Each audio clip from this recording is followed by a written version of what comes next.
பேரவைத் தலைவர் அவர்களே, ஒரு அறையை எதை கொண்டு வேண்டுமானாலும் நிரப்பலாம்.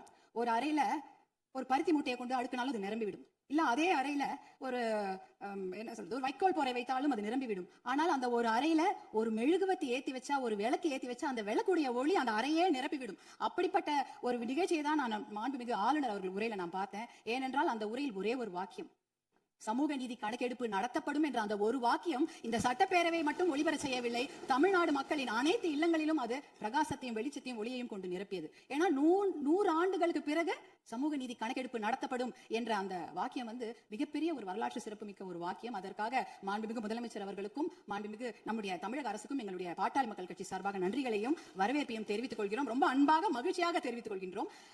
ஏனென்றால் பாட்டாளி மக்கள் கட்சியின் கொள்கைகளே அதை ஒருங்கிணைக்கிற ஒரு மையப்புள்ளி அப்படின்னா அது சமூக நீதி தான். அந்த சமூக நீதியை நிலைநாட்ட இந்த சமூக நீதி கணக்கெடுப்பு நடத்தப்படுவதால் கண்டிப்பாக எல்லா இல்லங்களுக்கும் தமிழ்நாட்டின் மக்களுடைய அனைத்து நலத்திட்டங்களும் போய் சேரும் என்பதில் எந்த ஐயமும் இல்லை. அதற்காக எங்களுடைய மகிழ்ச்சியை தெரிவித்துக் கொள்கின்றோம். மாண்புமிகு மேதக ஆளுநர் அவர்களின் உரையில வேளாண் பெருமக்கள் அப்படின்ற வார்த்தையை சொல்லியிருந்தாங்க. வேளாண் பெருமக்கள் என்ற வார்த்தை எவ்வளவு அழகான வார்த்தை. ஆனால் பாட்டாளி மக்கள் கட்சியில நாங்க வேளாண் பெருமக்களை கடவுளாக தான் நாங்க பார்ப்போம். அவர்கள் நமக்கு உணவளிக்கும் கடவுள்களாக தான் நாங்க அவங்களை பாக்குறோம். அதுல பாத்தீங்கன்னா சிறு குறு விவசாயிகளுக்கான கடன், விவசாய கூட்டுறவு கடனை தள்ளுபடி கொஞ்சம் செய்வதாக அறிவித்திருக்கிறார்கள். நீங்க வேளாண் குடிமக்களுடைய உழைப்பை நம்ம பார்க்க வேண்டும். வெயில்ல யாருமே வெளியில போக மாட்டாங்க. ஆனா வேளாண் குடிமக்கள் மட்டும் தான் வெயிலே வேலை செய்வாங்க. கடின உழைப்பை அந்த வெயில்ல தான் அவங்க கொடுப்பாங்க. அதே சமயம் மழை வெள்ள காலங்கள்லயும் அவங்க வேலை செஞ்சுட்டு இருப்பாங்க. மழை வெள்ளத்துல கொஞ்சம் அதிகமா தண்ணி தேங்கிட்டா கூட அந்த நிலத்துல இருக்கிற அந்த பயிர் எல்லாம் அப்படியே முழுகிடும். இப்ப எல்லாம் போய் பயிர் முழுகிட்டா யாரும் போய் நேரடியா ஆய்வெல்லாம் செய்யறது இல்ல. ட்ரோன் அனுப்பி அந்த பயிர்ல அந்த தண்ணி நிலத்துல தேங்கி இருக்கான்னு கண்டுபிடிக்கிறாங்க. 2 நாள் கழிச்சு நீங்க ட்ரோன் அனுப்புனீங்கன்னா தண்ணியே இருக்காது, தண்ணி வடிஞ்சிடும். அப்ப அந்த ட்ரோன் என்ன சொல்லணும்னா தண்ணி இல்ல, அங்க எந்த பாதிப்பும் இல்ல அப்படின்ற தகவலை கொடுக்கும். இப்படி எவ்வளவு பிரச்சனைகள். அதே அறுவடை செய்து விட்டார்கள் என்றால் பாத்தீங்கன்னா அந்த டைரக்ட் ப்ரொக்யூர்மெண்ட் சென்டர், அதாவது டிபிஆர்னு சொல்லுவாங்க, அந்த கொள்முதல் நிலையங்கள், நேரடி கொள்முதல் நிலையங்களுக்கு மூட்டை மூட்டையா அரிசி எடுத்துட்டு போவாங்க. ஆனா ஒரு கொள்முதல் நிலையங்களையும் ஒரு நாளைக்கு இவ்வளவுதான் அரிசி எடுத்துக்க முடியும், இவ்வளவுதான் மூட்டை எடுத்துக்கொள்ள முடியும் என்ற அளவுகோல் இருக்கும். ஆனால் அந்த அளவுகோலுக்கு மேல ஆயிடுச்சுன்னா அந்த மூட்டையை வச்சுட்டு வெயிலையும் மழையிலையும் அங்கேயே இருக்கணும். அது என்னவா சரி, மூட்டையை அவங்க நிலத்துல இருந்து எடுத்துட்டு போயிட்டாங்கன்னா தனியார் அந்த கொள்முதல் நிலையம் வாசல்லே படுத்து கிடப்பாங்க. மழை பெஞ்சிச்சுன்னா அந்த மூட்டையெல்லாம் உள்ளே முளைச்சிடும், கெட்டு போயிடும். இப்படி எத்தனையோ சிரமங்களை மீறி தான் அவங்க நம்மளுடைய உணவு மேசைக்கு சாப்பாடு கொண்டு வராங்க. அதற்காக அவங்க வாங்குற கடன் பாத்தீங்கன்னா தனியார் வங்கிகள்ல வாங்குவாங்க, தேசிய வங்கிகளை வாங்குவாங்க, கூட்டுறவு கடன் வாங்குவாங்க, யார்கிட்ட வேணாலும் கடன் வாங்கி அந்த விவசாயத்தை செய்வாங்க.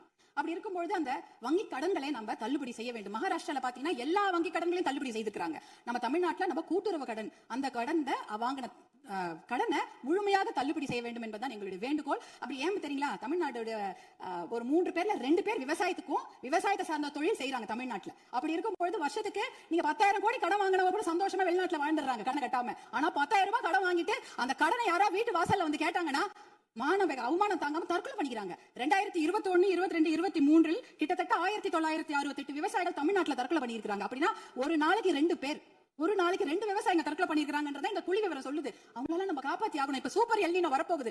அந்த சூப்பர் எல்னினோனா கடுமையான வறட்சி, அதுக்கு நம்ம தயாரா இருக்கணும். இன்னும் எவ்வளவு கடன் வாங்குவாங்களோ அவங்க தெரியாது. நம்ம விவசாயிங்க எங்க இருக்காங்க தெரியுங்களா, 100 அடி ஆழத்தை பள்ளத்துல இருக்காங்க. 100 அடி ஆழ பள்ளம் கடன் சுமையில. ஆனா நீங்க நம்முடைய தமிழக அரசாங்கம் இன்னைக்கு அவங்க 50 அடி ஆழ கயிறு தான் கொடுத்திருக்கீங்க. எப்படி வெளியில வருவாங்க? 50 அடி கயிறை அவன் 100 அடி ஆழம் பள்ளத்துல இருக்காங்க. அந்த விவசாயிங்க எப்படி வெளில வருவாங்க? முழுமையாக கடனை தள்ளுபடி செய்தாதானே அவங்க அந்த கடன் பிரச்சனை வெளியில வந்து அவங்க அடுத்த வேலையை பார்க்க முடியும். அதனால நீங்க உங்களுடைய அதிகாரிகள், மாண்புமிகு பேரவைத் தலைவர்கள், உங்கள் வாயிலாக முதலமைச்சரை நாங்கள் கேட்டுக்கொள்வதுதான், உங்களுடைய அதிகாரிகள் சொல்லுவாங்க, ஐயோ நிதி சுமை, கடன் சுமை, கூடுதல் செலவினம் அப்படிலாம் சொல்லுவாங்க. ஆனா அதையெல்லாம் ஒரு புறம் ஒதுக்கி வைத்து விட்டு அவர்களுக்கு முழு கடன் தள்ளுபடி செய்யணும். ஏற்கனவே 2000 கோடியா 6000 கோடியா உயர்த்திட்டீங்க. இன்னும் ஒரு 18,000 கோடியா அந்த கடன் தள்ளுபடி, கூட்டுறவு கடன்களை மட்டும் தள்ளுபடி செய்யுங்க. ஏன்னா ஏற்கனவே அவங்க 1 வருஷம் தான் தள்ளுபடி செய்திருக்கீங்க. அதற்கு முன்னால ஒரு 2 வருஷம் கடன் அவங்க வாங்கி வச்சிருக்காங்க.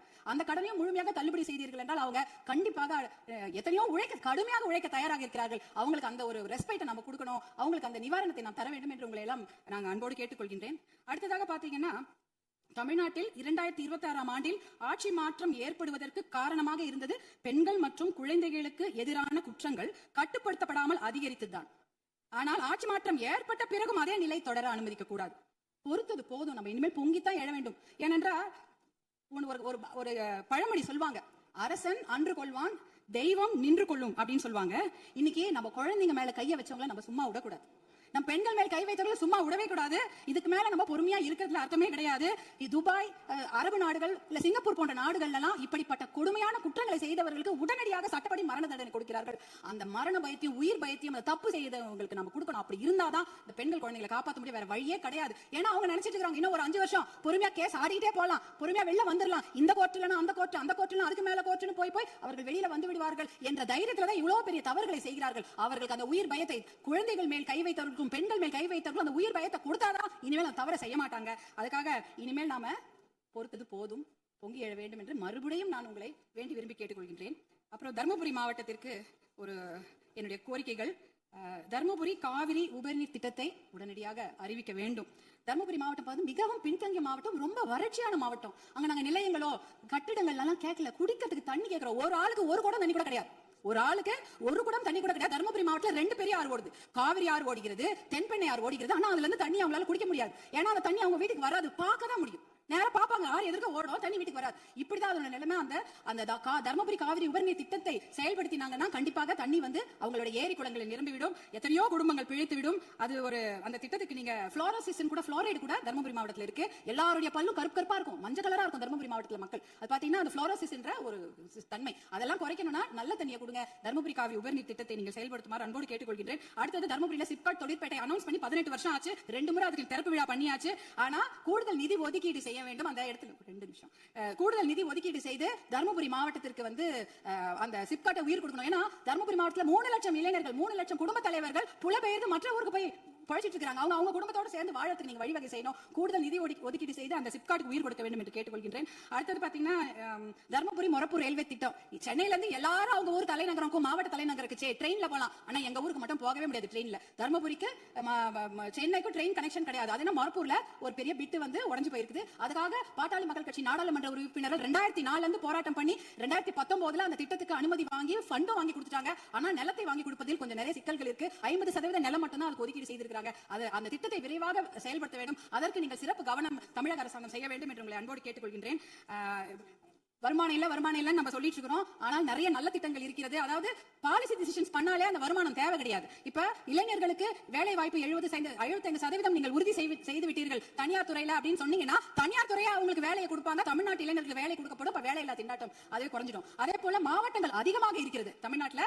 அதாவது அதை நம்ம மாவட்டங்களை பிரித்தால் ஒரு கொஞ்சமாக நிதி சுமை தான். ஆனா மாவட்டம் மிகப்பெரிய வளர்ச்சியை பெற்றுவிடும். அதே போல பில்ஃபரேஜை குறைக்கிறோம்ட்டு கவர்னருடைய உரையில இருந்து கனிம வள கொள்ளை தடுத்துட்டா 1.5 லட்சம் கோடி 2 லட்சம் கோடி ரூபாய் நம்மால வருவாய் தமிழ்நாட்டுக்கு கிடைக்கும். அதே போல சேவை உரிமை பெறும் சட்டம் 21 மாநிலங்கள் இருக்கிறது. அது பொதுமக்களுடைய நலனுக்காக கொண்டு வரப்பட்டது. அது பாத்தீங்கன்னா அதனால எப்படின்னா எந்த ஒரு விஷயத்துக்காக பொதுமக்கள் அப்ளை பண்றாங்களோ உடனே சேர்ந்து ஒரு பைசா செலவில்லாம சேவை உரிமை சட்டம், லோக ஆயுக்தாவை பலப்படுத்த வேண்டும். இப்படி போன்ற பில்ஃபரேஜ்களை தடுத்தாலே தமிழ்நாட்டுக்கு வருவாய் ஏற்பட்டுவிடும். பாலிசி டிசிஷன்ஸ் பண்ணும்போது எந்த ஒரு நிதி சுமையும் கிடையாது. இப்படிப்பட்ட திட்டங்களை எல்லாம் நீங்க கவர்னர் உரையில, அமைதி ஆளுநர் உரையில சிலவற்றை அறிவிப்பு செய்திருக்கிறீர்கள், சிலவற்றை அறிவிப்பு செய்யாமல் இருக்கிறீர்கள். அதையெல்லாம் கொண்டு வர வேண்டும் என்று உங்களை கேட்டுக்கொண்டு எனக்கு இந்த வாய்ப்பை அளித்த பேரவைத் தலைவர் அவர்களுக்கும் மாண்புமிகு முதலமைச்சர் அவர்களுக்கும் எல்லோருக்கும் என்னுடைய சட்டமன்ற உறுப்பினர்கள் என் மனமார்ந்த நன்றியை தெரிவித்துக் கொள்கின்றேன்.